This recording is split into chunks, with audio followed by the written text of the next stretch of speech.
வணக்கம். Legal bouquet என்ற இந்த சேனல் மூலம் பொதுமக்களுக்கு சட்ட விழிப்புணர்வை ஏற்படுத்த வேண்டும் என்ற விதத்தில் பல்வேறு சட்ட தலைப்புகளில் வீடியோக்கள் வெளியிடப்பட்டு வருகின்றன. அதன் அடிப்படையில் இன்றைய தினம் நாம் பார்க்க இருக்கின்ற தலைப்பு, உயர் நீதிமன்றங்களில் பொதுநல வழக்குகள் எதன் அடிப்படையில் தாக்கல் செய்யப்பட வேண்டும். அதாவது பப்ளிக் இன்ட்ரெஸ்ட் லிட்டிகேஷன்ஸ் கேசஸ்லாம் அப்பப்போ ஹைகோர்ட்டில் ஃபைல் ஆகும், தாக்கல் பண்ணுவாங்க. இந்த மாதிரி நாம் ஏன் வழக்கு தாக்கல் பண்ணக்கூடாது?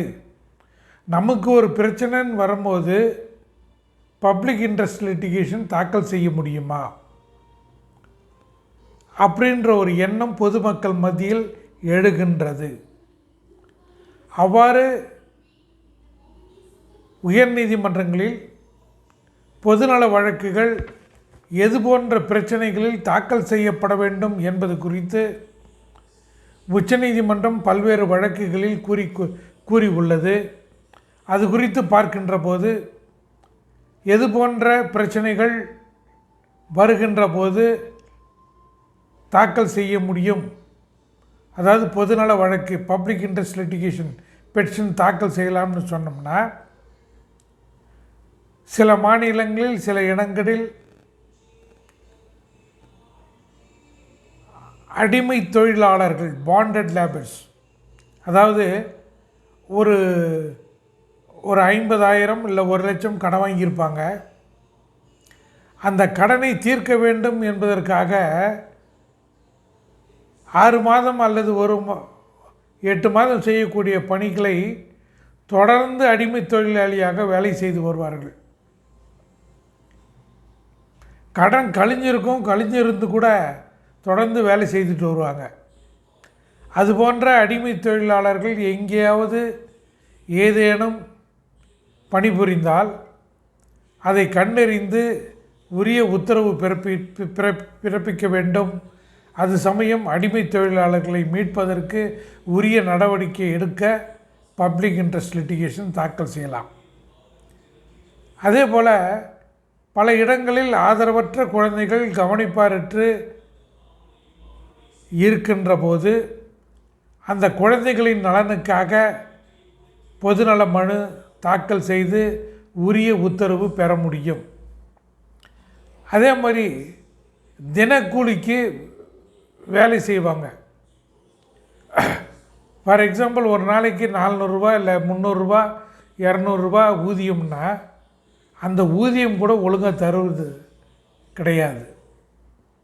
தினக்கூலிக்கு வேலை செய்கின்ற பணியாளர்களுக்கு உரிய ஊதியம் முறையாக அந்த வேலையை வாங்கக்கூடிய நபர்கள் அளிக்கவில்லை என்று சொன்னால் அதை தட்டி கேட்க பொதுநல மனு தேவைப்படுகிறது. அதே மாதிரி பெண்கள் மீது வன்கொடுமை, வன்முறை ஆகியவை சட்டத்துக்கு புறம்பான வகையில் எங்கேயாவது நடைபெறுமானால் அதை தட்டி கேட்க பொதுநல மனு தாக்கல் செய்ய முடியும். சில கிராமங்களில் தாழ்த்தப்பட்டோர் மீது பிற கிராம மக்கள் கொடுமை செய்து வருவார்கள். இப்போ கூட சில மாநிலங்களெல்லாம் பார்த்திங்கன்னா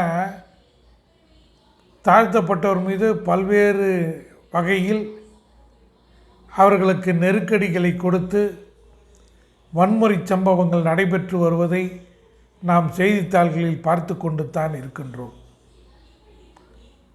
அதை அடக்குவதற்கு அந்தந்த மாநில உயர் நீதிமன்றங்களில்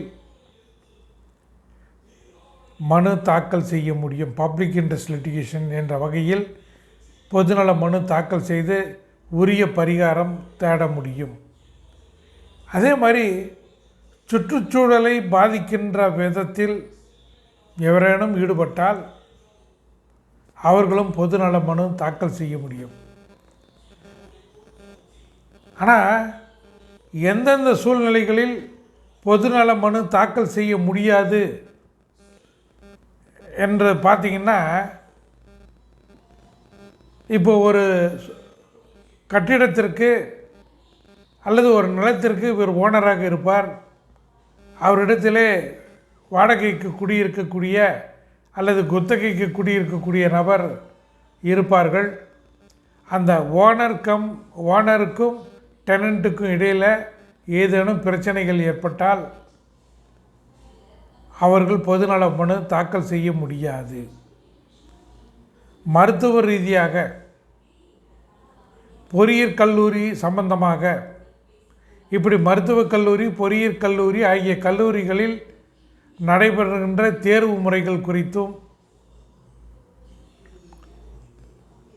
தேர்வு செய்யப்படுகின்ற விதங்கள் குறித்தும் பொதுநல மனு தாக்கல் செய்யக்கூடாது.